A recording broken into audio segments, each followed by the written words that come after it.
Charles, let's begin with the president's statement today that happened midday. He framed it, as Ed Henry mentioned, as a campaign-style event with middle-class families behind him at the Eisenhower Executive Office building.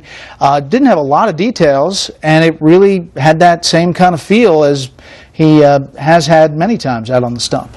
I found it astonishing. Here he is coming out to speak to the nation, at a crucial moment in very delicate negotiations.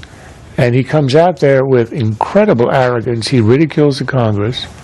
He spikes the football on the Republicans. He rubs in the fact that they were resisting a raise in rates, and he made them do it. And of course, as always, he places himself hovering benignly at an Olympian level above the fray, where the children are playing in the sandbox, and he's asking that everybody be reasonable, as if he's just arrived in Washington on a tourist visa. And then he goes into detail where he basically says, I'm giving the Republicans zero on spending, and I mean zero, not even in discretionary spending.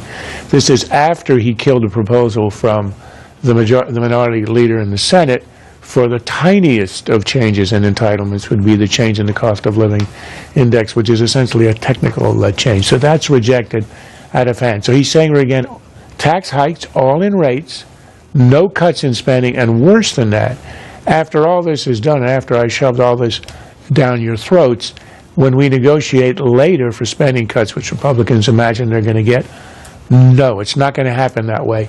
If there are going to be any spending cuts in the future, there's going to have to be an increase, a further increase in taxes on the rich, of course. It's always the millionaires that will balance out those spending cuts. So he laid out a radically oppositionist position gleefully, and I think he wants to go over the cliff and dare the Republicans to take the blame.